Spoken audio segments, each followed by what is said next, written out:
Antinatalism, the covert surrender, and the counter no one thought of. There is a philosophy gaining traction in the most educated, most clear-eyed corners of the internet. It is articulate, internally consistent, and morally serious. It looks at the structure of existence like the coerced labor, the commodified survival, the suffering that no one consented to, and concludes that the compassionate response is to stop bringing people into it. Don't feed the machine. Opt out. Let it starve. It is also, underneath its sophisticated reasoning, the most complete surrender imaginable. Antinatalism mistakes the map for the territory. It accurately describes the structure, existence under capitalism, under coercive systems, under the grinding necessity of maintaining a body you didn't ask for in a world you never agreed to, and then draws exactly the wrong conclusion. It says, because this is cruel, we should stop creating life. What it doesn't say, what it carefully avoids saying is, because this is cruel, we should dismantle it. The predator doesn't need to defeat you, it just needs you to leave. The cruelty of unreflective reproduction is real. Parents who bring children into the machine without preparing them, who raise consumers instead of thinkers, who hand their kids over to institutions designed to produce compliance, are doing something genuinely irresponsible. The antinatalist sees this clearly. A child born into debt, into a body requiring constant expensive maintenance, into a social order they never consented to, delivered there by parents who were themselves too domesticated to question any of it. Yes, that is a kind of harm. But the antinatalist stops there, at the harm, and never asks the next question. Harm compared to what? Compared to a world where conscious, clear-eyed people stop having children entirely, while the unreflective cycle continues uninterrupted. The people most likely to adopt antinatalism are precisely the people who think most carefully, suffer most consciously, see the structure most clearly. Which means antinatalism as a movement selects for the removal of exactly the people whose children might have changed something. The predator couldn't design a better outcome.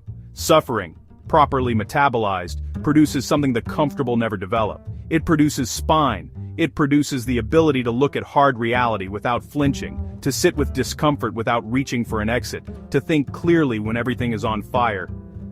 People who have been kicked in the teeth enough times and refuse to go soft, they see the machine differently than people who've been insulated from it. They can't be as easily bought or pacified because they never got attached to comfort in the first place. The people with capital escaping into comfort, avoiding every inch of suffering, surrounding themselves with buffers against reality. They are not free. They are the most domesticated of all.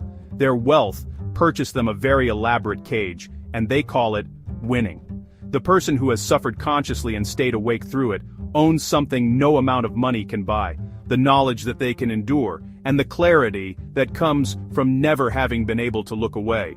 So here is the counter no one is saying. Don't opt out, reproduce deliberately, raise warriors, not warriors in the crude sense, not aggression for its own sake, but people built on epistemic discipline, physical and mental toughness, and freedom from the primary pacification mechanisms the system depends on. No religion, handing their moral reasoning to an institution. No drugs and alcohol providing the escape valve that keeps suffering from becoming fuel. No fringe delusion giving them the feeling of resistance without the substance of it. No insulation from discomfort, because comfort addiction is how the system keeps its most capable people harmless. Raise children who understand from the beginning what they've been born into. Not to make them bitter.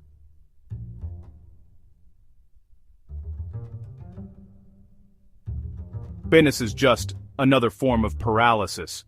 But to make them clear.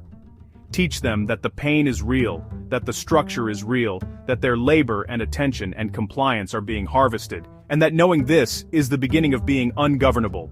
Epistemic discipline means raising someone who can tolerate uncertainty, change their mind under evidence, resist the pull of satisfying narratives that explain everything too neatly. This is harder than any physical training. Most adults never achieve it. A child raised with it becomes nearly impossible to manipulate. Physical discipline builds the foundational relationship with discomfort that everything else rests on. A body that knows it can be pushed, that has been pushed and recovered, doesn't panic when things get hard. That translates into psychological endurance, into the ability to stay functional under pressure while softer people fold. Mental discipline, focus, delayed gratification, clear thinking under stress is what converts awareness into action rather than just more sophisticated despair. There are plenty of people who see the machine clearly and do nothing about it because clarity without discipline just produces articulate hopelessness.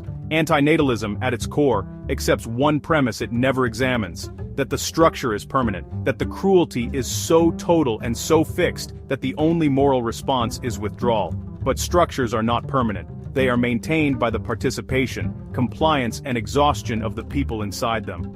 They change when enough people inside them refuse, not in the dramatic revolutionary sense necessarily, but in the daily grinding, unglamorous sense of raising children who don't comply, who don't self-medicate, who don't defer, who don't mistake the cage for the world. The predator wins through attrition and pacification. It wins when the most conscious people remove themselves from the equation out of what they believe is compassion. It wins when suffering drives people to escape rather than to fight. It wins when the exit options, drugs, delusion, digital distraction, comfortable philosophy, absorb the energy that might otherwise become resistance. The hardcore counter isn't a manifesto or a movement. It's a decision made at the level of individual lives, to stay, to build, to raise people who are awake, and to understand that bringing a conscious, disciplined, clear-eyed human being into the world is not an act of cruelty. It is an act of war.